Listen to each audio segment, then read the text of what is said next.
this is me Ikramullah. Welcome to my channel. Today we will be discuss about the coordination. First of all, we starting with the greatest name of Allah Almighty. Praise be to Allah Lord of the world.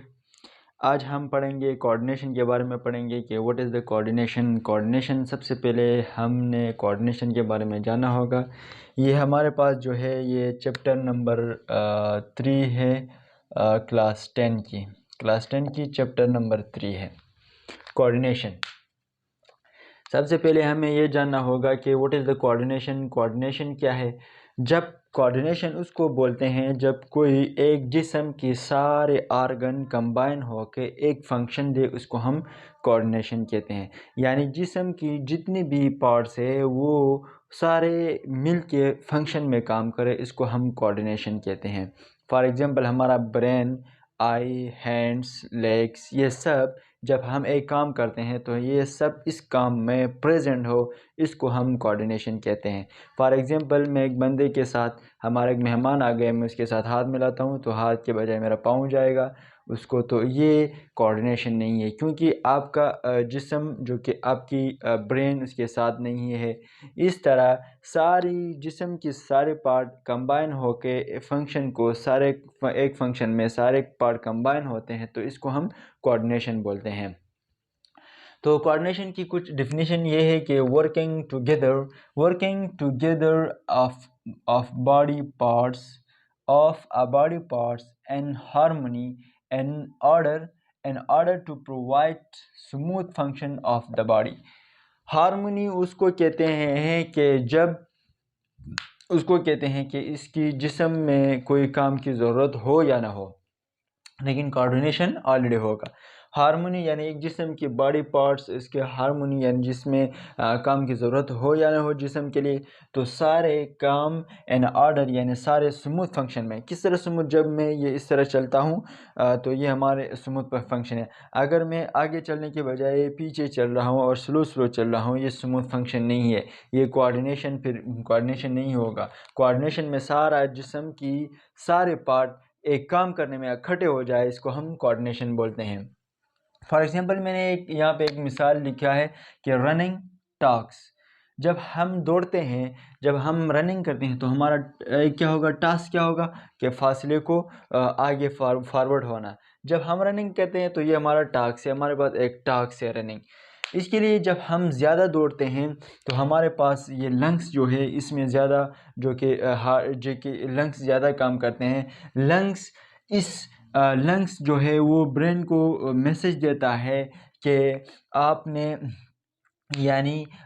ज़्यादा energy पैदा करना है, oxygen ज़्यादा produce करना है। आप oxygen ज़्यादा produce करते हैं लेकिन आपने ज़्यादा एनर्जी पैदा करना है, तो ये ब्रेन मैसेज देगा मसल को, मैसेज देगा हार्ट को, कि हार्ट को कहेगा कि ज़्यादा खून की फिल्ट्रेशन तेज़ करो ताकि एक्सरसाइज में लंग को कोई प्रॉब्लम ना हो। तो ये हार्ट जो कि मसल को मैसेज करेगा कि मसल और भी तेज़ हो जाएंगे, तो इससे आपका रनिंग क्या है, आपका रनिंग हो जाएगा। इसका मीन्स ये है कि जब आप दौड़ते हैं आपकी लंग्स अकेला काम नहीं करते हैं, आपकी ब्रेन भी इसमें इन्वॉल्व है, आपकी मसल भी है, आपके हार्ट भी है, तो ये सारे इकट्ठे होकर रनिंग करते हैं। तो इसका मतलब आपकी जिस्म में कोऑर्डिनेशन होते हैं।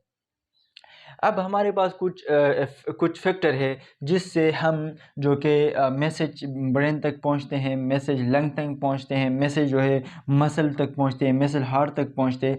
इस कुछ स्टिमुलस हमारे पास है, हम इसके बारे में पढ़ेंगे ताकि आप लोगों को क्लियरली आइडिया हो जाएगा कि कोऑर्डिनेशन में कौन सी चीज़ रिस्पॉन्स देते हैं। स्टिमुलस ये एक ऐसी जो कि चेंजेस है एक्सटर्नल और इंटरनल एनवायरनमेंट, इसको हम यानी एक ऐसी चेंज जैसे एक्सटर्नल एनवायरनमेंट में या इंटरनल एनवायरनमेंट में, इसको हम स्टिमुलस कहते हैं। फॉर एग्जांपल लाइट एक चेंज जैसे हाइट, साउंड, ये हमारे पास स्टिमुलस है।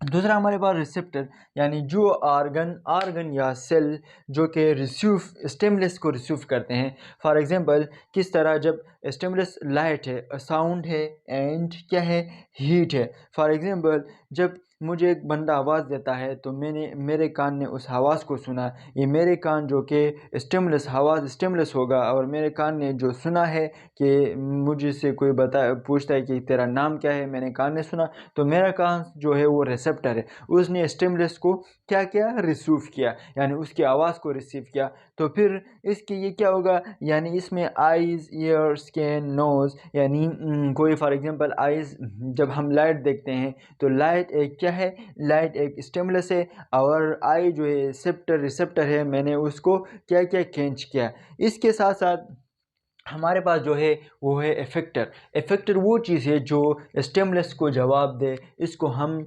इफेक्टर कहते हैं, यानी वो स्टिमुलस को क्या रिस्पॉन्स करे, इसको हम जो कि इफेक्टर कहते हैं। Organ which give response to the stimulus, यानी जब साउंड आ गया मेरे कान में, एक ने मुझे आवाज़ दिया कि आपका क्या नाम है, तो मेरे कान ने उस आवाज़ को सुना, मेरे कान क्या हो गए, मेरे कान जो कि रिसेप्टर हो गया।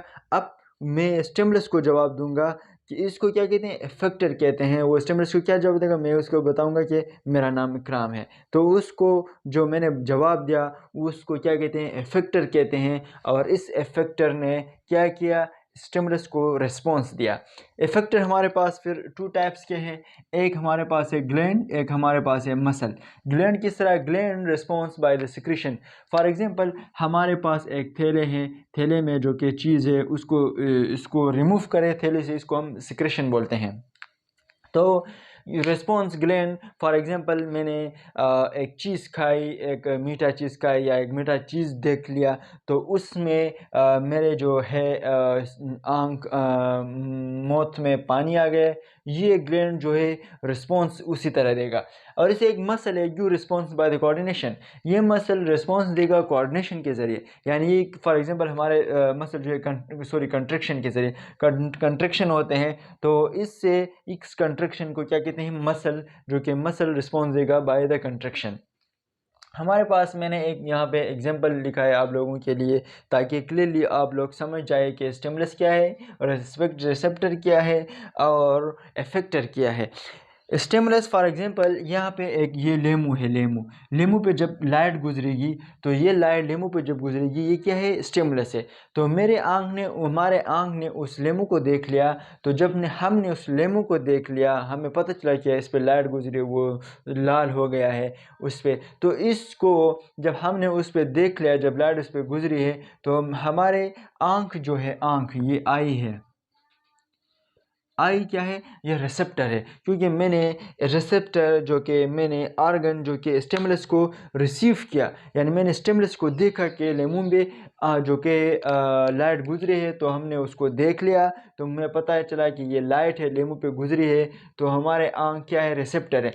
फिर हमारे ब्रेन इसके साथ फंक्शन करते हैं। जब हमने उसको देख लिया, तो ब्रेन ने मुंह को मैसेज कर दिया माउथ को, तो उसमें माउथ में एक पानी आ गया, उस पानी जो है वो आगे वो स्लेवरी ग्लैंड की वजह से वो पानी आ गया।